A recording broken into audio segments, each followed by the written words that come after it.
दोस्तों नमस्कार। या तो कोई नायक होगा या फिर कोई खलनायक होगा। चुनाव का मजा तो तभी है, या कहें चुनाव की जरूरत शायद किसी एक नायक को खोजने की होती है या फिर खलनायक को निशाने पर लेने की होती है। और ध्यान दीजिए, बीजेपी की पूरी रणनीति बीते 10 वर्षों में एक नायक के आश्रय घुमड़ती चली गई, जिसके केंद्र में कोई एक चेहरा अगर था तो वो प्रधानमंत्री नरेंद्र मोदी का था। 2014 से लेकर 2024 तक आप हर चुनाव को टटोल लीजिए, आपको एवरेज हर चुनाव में जो विधानसभा के चुनाव होते हैं उसमें कम से कम 7 रैलियां प्रधानमंत्री मोदी की कमोवेश हर राज्य में नजर आएगी। लोकसभा चुनाव में तो कहिए नहीं, दर्जनों की तादाद में नहीं बल्कि सैकड़ों की तादाद में प्रधानमंत्री रैली करते हैं। लेकिन राज्य दर राज्य, छोटे राज्य हों, मध्यम राज्य हों या फिर बड़े राज्य हों, औसतन 7 चुनावी रैली प्रधानमंत्री मोदी की जरूर रही है। हालांकि कई जगहों पर यह रैली लगभग 25 तक गई है, उसमें उत्तर प्रदेश भी है, उसमें बिहार भी है। लेकिन ध्यान दीजिए, लोकसभा चुनाव के बाद ऐसा क्या हो गया कि प्रधानमंत्री का चेहरा एक झटके में राज्यों के चुनाव से गायब होने लगा, और यह खुले तौर पर जम्मू कश्मीर में भी नजर आया और हरियाणा में तो खास तौर से नजर आया। हरियाणा के चुनाव में 4 रैलियों के बाद प्रधानमंत्री कहीं नहीं थे, और यह लगातार कयास लगाए जाते रहे कि दरअसल प्रधानमंत्री हरियाणा का चुनाव छोड़कर भाग चुके हैं। भागना नहीं बल्कि एक रणनीति है क्या ये? क्योंकि सत्ता विरोधी हवा जिस राज्य में बीजेपी की सरकार है वो डबल इंजन के आश्रय नहीं बल्कि बड़े पावरफुल इंजन के आश्रय दिल्ली से चलती है, और इसका एहसास राज्य के हर नेता को है, विपक्ष के हर नेता को है, वोटरों को भी है। और राज्य के भीतर जितनी भी विकास की योजनाएं हैं उसके पीछे राज्य का मुख्यमंत्री नहीं बल्कि दिल्ली की सत्ता यानी प्रधानमंत्री मोदी की मौजूदगी नजर आती है। इसीलिए कमोवेश अपनी तमाम यात्राओं में बीते 10 वर्षों में जानकर आपको हैरत होगी, इस देश के तकरीबन 2627 परियोजनाओं का उद्घाटन उन्होंने बीते 10 वर्षों में किया है, जो राज्य दर राज्य है। कहीं पर गए, कहां पर फीता काटना है, कहां पर उद्घाटन करना है, सब कुछ प्रधानमंत्री के इर्द गिर्द ही।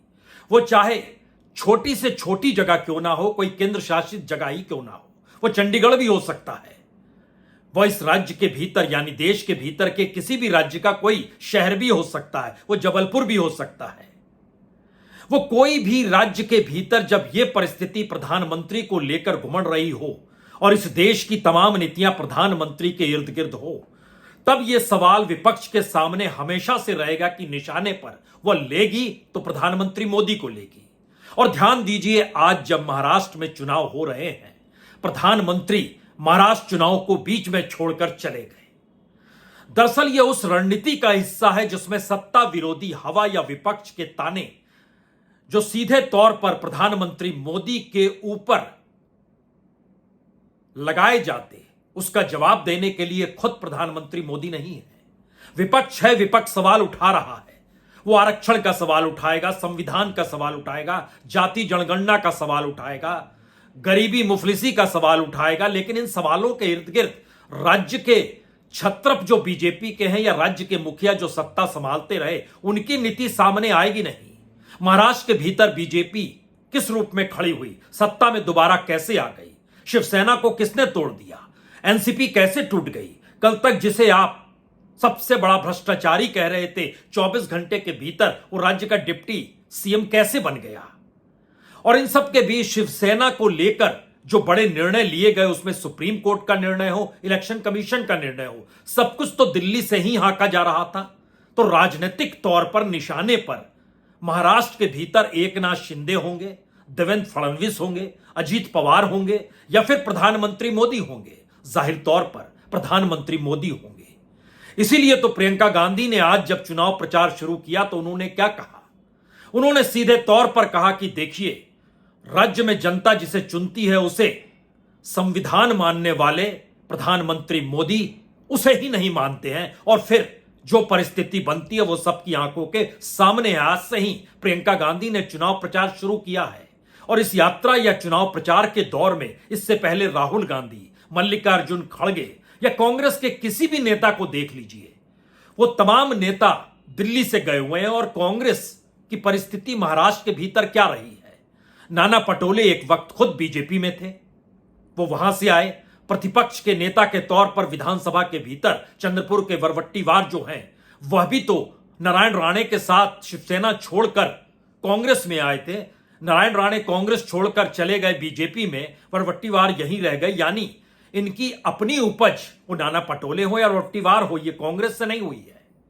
लेकिन इन सब के बीच दो मैसेज साफ है, कांग्रेस का कोई चेहरा नहीं है, लेकिन दूसरी तरफ एक ही चेहरा बीजेपी का है, प्रधानमंत्री मोदी का। और एंटी इनकम्बेंसी या सत्ता विरोधी रुख जो होता है, उसके निशाने पर प्रधानमंत्री मोदी होंगे, जो आज भी हैं। प्रियंका गांधी ने अपने भाषण की शुरुआत किस बात को लेकर की? संविधान की धज्जियां किसने उड़ाई है इस प्रदेश में?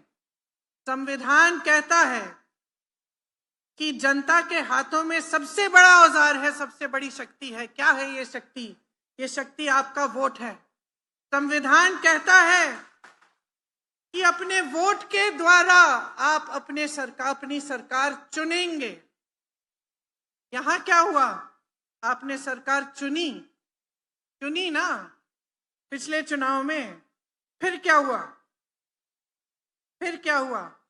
पैसों के बल पर, घूस देकर, डराकर, धमकाकर, एजेंसियां लगवाकर ये सरकार चोरी हुई।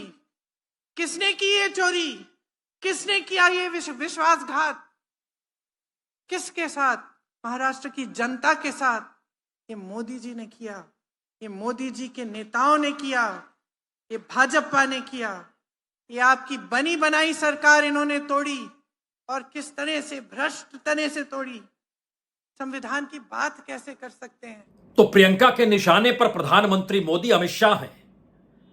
राजनीतिक तौर पर हर कोई जानता है कि प्रधानमंत्री मोदी की छवि के तौर पर अमित शाह की मौजूदगी है, लेकिन निशाने पर तो प्रधानमंत्री मोदी की नीतियां हैं, उनका ऑपरेशन लोटस है, उनकी कॉरपोरेट फंडिंग है। यानी अडानी का मुद्दा भी तो तभी है जब प्रधानमंत्री मोदी की मौजूदगी चुनाव प्रचार के वक्त रहेगी। या फिर यह कहें कि दरअसल यह एक बड़ी रणनीति के तहत बीजेपी ने यह मान लिया है कि अब राज्यों की राजनीति खास तौर से प्रधानमंत्री मोदी के इर्द गिर्द होनी नहीं चाहिए, या फिर वह उस चुनाव प्रचार से आखिरी दौर में गायब हो जाएं। जैसे हरियाणा में हुए थे, वैसे ही महाराष्ट्र में वह विदेश यात्रा पर निकल पड़े। विदेश यात्रा कोई भी कह सकता है, बड़ी जरूरत होती है प्रधानमंत्री, ऐसे में आप चुनाव क्यों देख रहे हैं? तो जरा समझ लीजिए कि प्रधानमंत्री मोदी G20 की बैठक में शामिल होना उनका जरूरी है, तो जाहिर तौर पर उन्हें जाना चाहिए। लेकिन G20 की बैठक आज और कल नहीं है, वो तो 18 तारीख को है, और 18 तारीख तक ही चुनाव प्रचार का आखिरी दिन है। तो आज 16, कल 17, परसों 18 है। तो प्रधानमंत्री ने नाइजीरिया को खोजा और उन सब के बीच यात्रा पर निकल पड़े। वो तीसरे देश की खोज में भी थे। प्रधानमंत्री नाइजीरिया गए, वहां से वो सीधे तौर पर जाएंगे ब्राजील जाएंगे, जहां पर G20 की बैठक हो रही है। उसके बाद वह गुआन जाएंगे, गुआन में भी मुलाकात करेंगे, एक दिन वहां भी रहेंगे।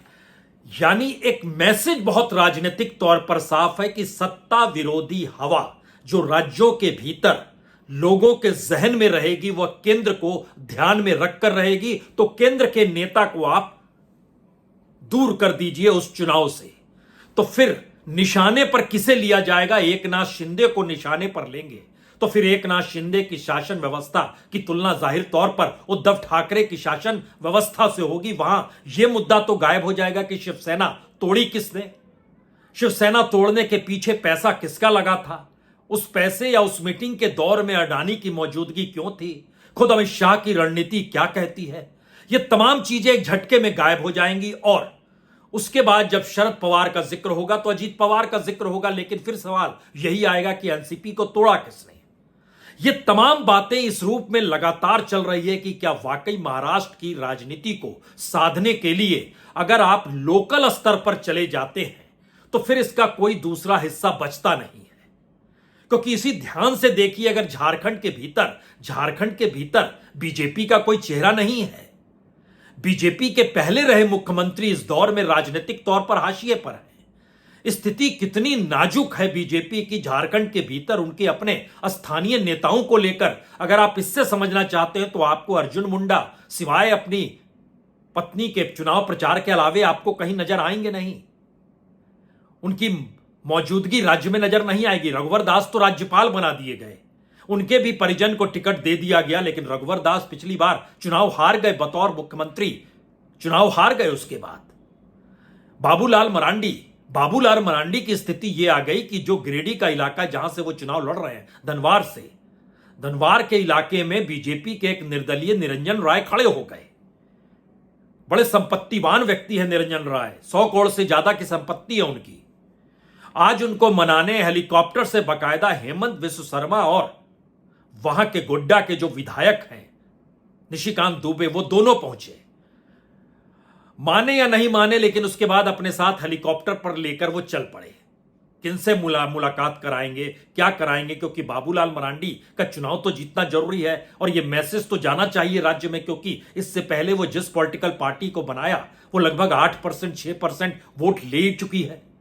तो वो वोट कहीं ट्रांसफर तो होना चाहिए। व्यक्ति की महत्ता राजनीतिक तौर पर उसके वोट बैंक से होती और वोट बैंक साथ में आना चाहिए। लेकिन झारखंड के भीतर अगर कोई चेहरा नहीं है तो कौन सा चेहरा है?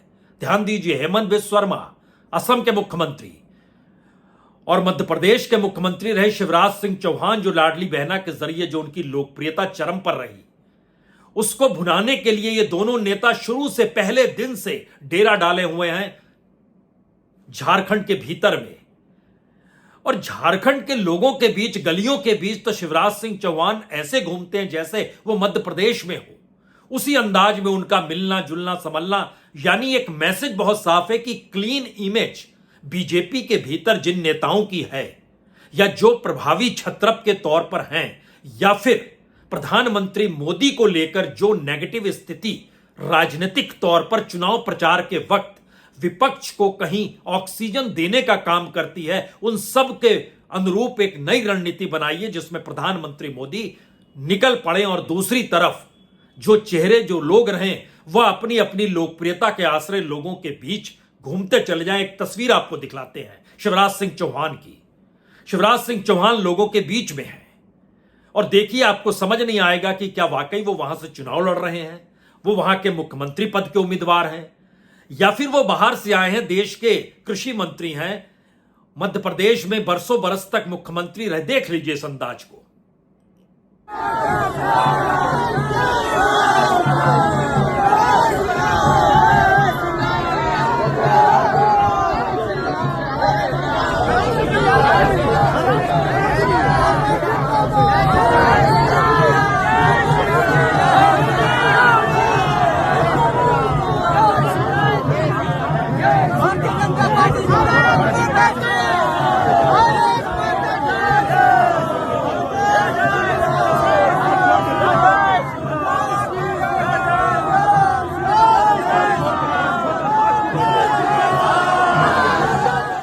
अब शिवराज सिंह चौहान को देखकर तो कोई ये आरोप नहीं लगा सकता है कि दरअसल झारखंड के भीतर गोड्डा जैसी जगह में अडानी के पावर प्लांट के पीछे कौन है।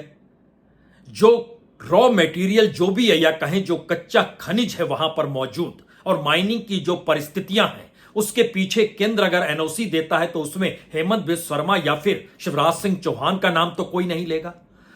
और इन सब के बीच हेमंत सोरेन लगातार केंद्र को घेर जरूर रहे हैं कि किस तरीके से माइनिंग की लूट आदिवासी इलाकों में केंद्र कर रहा है। लेकिन सवाल है कि केंद्र ही इस पूरे परिप्रेक्ष्य से अगर गायब है तो क्या वाकई अमित शाह, जो सियासी तौर पर अपने अनुकूल रणनीति बनाने में माहिर बीजेपी के भीतर माने जाते हैं, उनका ये पूरा का पूरा प्लान रहा कि दरअसल अगर प्रधानमंत्री मोदी का चेहरा नजर ना आए चुनाव प्रचार के वक्त में, खासतौर से महाराष्ट्र में आखिरी वक्त में जब उफान पर होगा चुनाव और प्रचार, उस समय आप कौन सा आरोप लगाएंगे। और दूसरी तरफ स्टार प्रचारक तो इस दौर में अगर राहुल गांधी हैं तो उसके बाद प्रियंका गांधी ही है, और बाकी में अगर नाम लीजिएगा तो आपको मल्लिकार्जुन खड़गे के अलावे कोई चौथा नाम आपको इस रूप में नजर आएगा नहीं। छिटपुट मोहल्ले की रैलियों में वो चीजें नजर जरूर आएंगी। लेकिन सवाल कोई भी ये पूछ सकता है कि आखिर प्रधानमंत्री को लेकर पहली बार आरएसएस ने ही तो यह कहा था कि दरअसल अब सत्ता विरोधी हवा या प्रधानमंत्री के चेहरे के आश्रय या फिर एक व्यक्ति के इर्द गिर्द भारत के चुनाव सत्ता दिलाने या परिवर्तन करने की दिशा में नहीं है। ऑर्गेनाइजर में एक लेख लिखा गया था जो संघ का मुखपत्र है। लेकिन सवाल अब उसके आगे का है, आखिर वो कौन सी परिस्थिति है जिसको विपक्ष तुरंत हाथों हाथ लेता है जब जब प्रधानमंत्री मोदी बोलते हैं। प्रधानमंत्री मोदी की हर नीतियां राहुल गांधी देखिए निशाने पर लेते हैं। हमने आपको सुनाया प्रियंका गांधी भी निशाने पर ले रही थी। आज प्रियंका गांधी ने तो यह भी कहा कि मन से खड़े होकर प्रधानमंत्री मोदी अमित शाह ये कह तो दें कि 50% आरक्षण की सीमा रेखा वो तोड़ देंगे, कह तो दें, या फिर वो कह दें जाति जनगणना कराएंगे, कह तो दें। यानी उनके निशाने पर भी कोई दूसरा शख्स नहीं बल्कि प्रधानमंत्री नरेंद्र मोदी हैं जो इस चुनाव प्रचार से गायब है। या आज चले गए दोपहर में 1 बजे और जाने से पहले भी आज सुबह वो एक कार्यक्रम में गए। वर्ल्ड प्रेस डे है। हिंदुस्तान टाइम्स जिस दौर में भारत आजाद नहीं हुआ था तब भी निकल रहा था या तभी से निकलना शुरू हुआ, 100 बरस उसकी यात्रा के हो गए। वो समिट कर रहा है दिल्ली में। प्रधानमंत्री मोदी ने शुरुआत की और प्रधानमंत्री मोदी जिन नीतियों को परोसते हैं, जाहिर है आज अगर वो चुनाव प्रचार कर रहे होते तो विपक्ष का कोई भी नेता वो भाषण के जरिए हो या सोशल मीडिया के जरिए उन्हें निशाने पर ले लेता, क्योंकि उन्होंने अपने भाषण में कमाल की बात कह दी। उन्होंने अपने भाषण में कहा कि दरअसल हम जो पॉलिसी बनाते हैं उस पॉलिसी के आश्रय लोगों का पैसा बच रहा है और वो पैसा हजारों करोड़ में है या कहे लाखों करोड़ में है। यानी इस देश की इकोनॉमी में जो मौजूदा वक्त की परिस्थितियां हैं उसमें पहली बार है कि असमानता बढ़ी है, गरीबी बढ़ी है, बेरोजगारी बढ़ी है, महंगाई बढ़ी है, रुपया करेंसी के तौर पर बड़ा नीचे आ गया है। बाजार में जो खरीद हो रही है वो इस दौर में रईसों के लिए कार की खरीद भी सबसे कम हुई है। देश छोड़कर जाने वालों की तादाद भी बढ़ गई है। लेकिन इन सब से हटकर प्रधानमंत्री ने आज कमाल का फार्मूला दिया, ये कहते हुए कि उनकी हर नीति से कितना पैसा जनता का बच जाता है। ये जनता को खुद सोचना चाहिए। उन्हें सोचना होगा कि अगर उनके घर में एक शौचालय खुल गया है तो शौचालय के जरिए क्या वाकई 70,000 रुपए बच जाते हैं? नल से जल के जरिए 10,000 रुपए की बचत हो जाती है क्योंकि वह बीमार नहीं पड़ते हैं। लोगों को सोचना होगा। एलईडी लग गया तो आपके 20,000 करोड़ रुपए इस देश के कैसे बच गए। सुनिए जरा उन्होंने जो आज कहा है, तब आप समझ पाएंगे कि आखिर क्यों प्रधानमंत्री मोदी विपक्ष के निशाने पर आ जाते हैं और चुनावी प्रक्रिया से इस दौर में वो बाहर क्यों चले गए हैं। डीबीटी से जो लीकेज रुकी है उससे देश के 3.5 लाख करोड़ रुपए बचे हैं। आयुष्मान भारत योजना के तहत मुफ्त इलाज से गरीबों के 1,10,000 करोड़ रुपए बचे हैं। जन औषधि केंद्रों में 80% डिस्काउंट पर मिल रही दवाइयों से नागरिकों के 30,000 करोड़ रुपए बचे हैं। स्टेंट और नी इम्प्लांट कीमतों को नियंत्रित करने से लोगों की हजारों करोड़ रुपए बचे हैं। उजाला स्कीम से लोगों को एलईडी बल्ब से बिजली बिल में 20,000 करोड़ रुपए की बचत हुई है। स्वच्छ भारत अभियान, स्वच्छ भारत मिशन के कारण बीमारियां कम हुई और इससे गांवों में हर परिवार के करीब 50,000 रुपए बचे हैं। यूनिसेफ का कहना है कि जिस परिवार के पास अपना टॉयलेट है उसके भी करीब 70,000 रुपए बचे हैं। साथियों, जिन 12 करोड़ लोगों के घर पहली बार नल से जल आया है, WHO ने उन पर भी एक स्टडी कराई है। अब साफ पानी मिलने से ऐसे परिवारों को हर साल 10,000 रुपये से ज्यादा की बचत हुई है। अब प्रधानमंत्री मोदी हैं, वो जो चाहे सो कह सकते हैं क्योंकि इस देश की हकीकत उनकी कही हुई बातों से हटकर है। और शायद यही वजह है कि जहां जहां डबल इंजन का जिक्र होता है वहां वहां एंटी इनकम्बेंसी रेंगने लगती है या विपक्ष को यह लग जाता है कि अब हम चुनाव यहां जीत सकते हैं।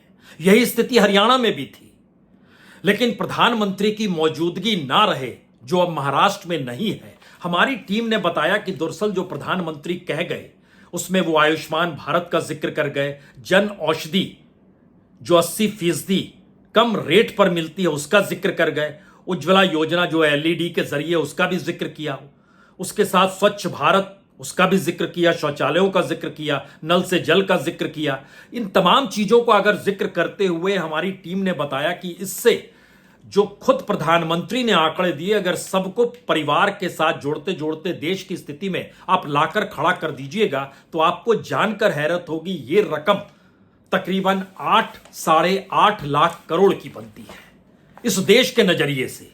लेकिन इसके दूसरे पक्ष को देखिए, हमारी टीम ने बताया कि दरअसल इसकी जानकारी लोगों को दे दीजिए कि दरअसल बीते 3 वर्षों में, 3 वर्ष का जिक्र हम सिर्फ इसलिए कर रहे हैं क्योंकि एकनाथ शिंदे 2022 में आते हैं और उसके बाद से 2024 अभी है, पूरा 3 वर्ष भी नहीं हुआ है। लेकिन इस दौर को भी अगर परखें तो इस देश में प्रति व्यक्ति आय 94,000 से बढ़कर 1,06,000 तक पहुंची है, यानी 12,000 रुपए प्रति व्यक्ति की आय बढ़ी है।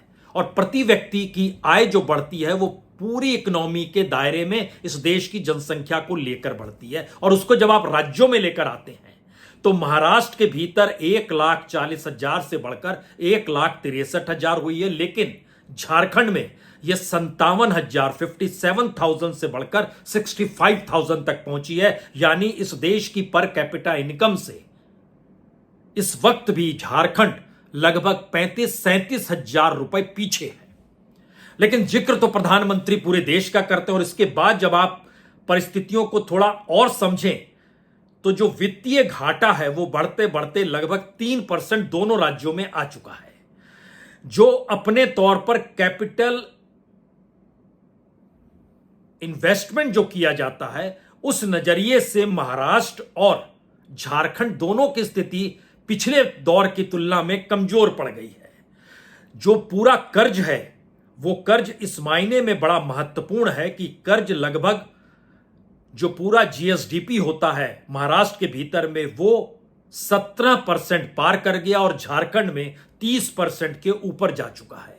यानी इकोनॉमिक, सामाजिक, आर्थिक परिस्थितियों के दायरे में अगर आप समझ रहे हैं तो किसान, मजदूर, युवा जो बेरोजगार है उनकी स्थितियों में इस दौर में 10 वर्ष में आप और ज्यादा मुश्किल हालात देखेंगे। तब यह सवाल उठेगा किसी के जहन में भी कि प्राइम मिनिस्टर की इकोनॉमी का पूरा डाटा आता कहां से है, और जिस डाटा को वो लगातार रखते हैं उस डाटा के पीछे क्या भारत के बड़े बड़े अर्थशास्त्रियों का योगदान है, या फिर प्रधानमंत्री चाहते हैं कि वो ये बोले तो उसी लिहाज से वो भाषण उनको थमा दिया जाता है। और ये परिस्थिति जनता के भीतर गुस्सा पैदा करे उससे पहले प्रधानमंत्री चुनाव के वक्त अब छत्रपों को स्ट्रेटेजिकली सामने रखने लगे हैं कि देखिए ये आ गया। और प्रधानमंत्री की अपनी चकाचौंध को अगर आप परखना चाहते हैं तो आज प्रधानमंत्री जब रवाना हो रहे थे, इससे पहले क्या होता था अक्सर की समाचार एजेंसी, वो एएनआई हो या पीटीआई हो, वह दोनों तस्वीरों को जारी करती है।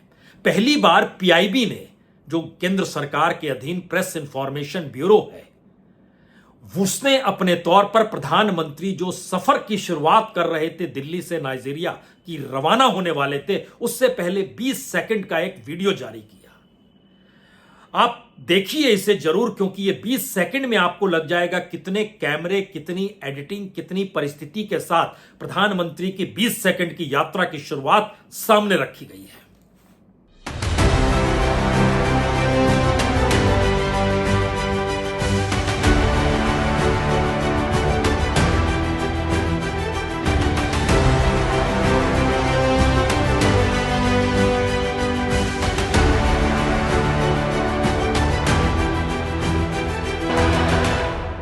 तो महाराष्ट्र का चुनाव प्रचार 2 दिन चाहते तो प्रधानमंत्री और कर सकते थे, लेकिन उन्होंने नाइजीरिया जाना ज्यादा जरूरी समझा।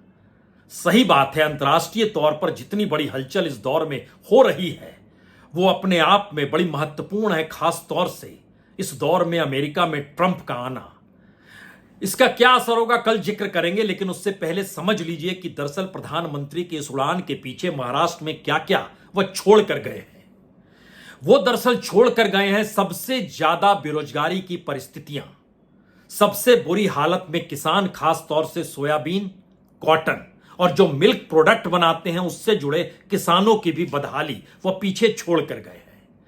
इस दौर में अगर ध्यान दीजिएगा तो विदर्भ का इलाका हो या मराठवाड़ा का इलाका हो या फिर बाकी महाराष्ट्र का हिस्सा हो, सबसे ज्यादा किसानों की दुर्दशा यहां पर हो रही और लागत भी ना मिल पाने की वजह से और कर्ज में डूबते जाने की वजह से इतनी बड़ी तादाद में किसान इस दौर में जिंदगी ना जीने के निर्णय लेने की दिशा में बढ़ते चले गए, जो तादाद बढ़ते बढ़ते इस बार तकरीबन यानी बीते बरस जो है ये 2851 तक पहुंच गई, जिसमें विदर्भ 1439, मराठवाड़ा 1088 और बाकी हिस्सों में लगभग 400-500 किसान। और न्यूनतम मजदूरी का सवाल उलझन भरा हो गया है।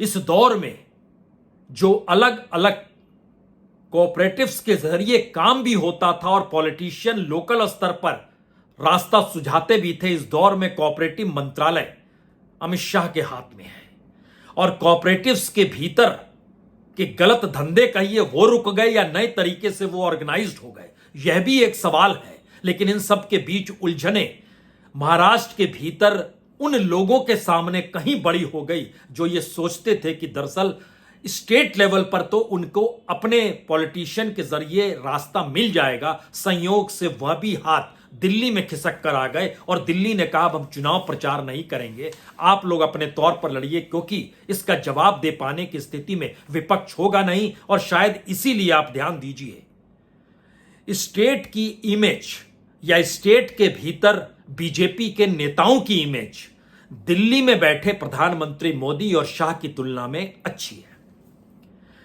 राजनीतिक तौर पर अगर चुनाव छत्रप बीजेपी के लड़ने लगे या अपने गवर्नेंस के आश्रय लड़ने लगे तो लाभ मिल जाता है बीजेपी को, या फिर वो मुद्दा गायब हो जाता है जो सत्ता विरोधी या एंटी इनकम्बेंसी मुद्दा रहता है। इस स्ट्रैटेजी को अपने तौर पर अपनाया गया और शायद इसीलिए हर वो बड़ा मुद्दा जो लगातार राहुल गांधी उठा रहे हैं उसके दायरे में कॉन्स्टिट्यूशन है, उसके दायरे में रिजर्वेशन है, उसके दायरे में कास्ट जनगणना है, उसके दायरे में हाशिए पर पड़े लोगों को राहत देने के लिए सामने अडानी है। लेकिन ये सारे चेहरे, सारे मुद्दे एक झटके में गायब हो जाएं, ऐसी व्यवस्था चुनाव प्रचार को लेकर अगर की गई तो दो ही बात बचती है। पहला ये कि प्रधानमंत्री के चेहरे और नाम पर वोट जनता देने को तैयार नहीं, इसको बीजेपी समझ गई या अमित शाह समझ गए या संघ समझ गया। और दूसरी बात, प्रधानमंत्री मोदी एक छाया के तौर पर मौजूद रहे, कल तक बाकी नेता छाया के तौर पे थे, अब वो छाया के तौर पर मौजूद रहे और उस सामने आए नेताओं को लेकर जब तक आप सवाल का ताना बाना बुनना शुरू करें तो वो बेअसर चुनाव प्रचार के दौर में नजर आने लगे और यही हो रहा है। बाकी खेल आप समझ गए। बहुत बहुत शुक्रिया, बहुत बहुत शुक्रिया।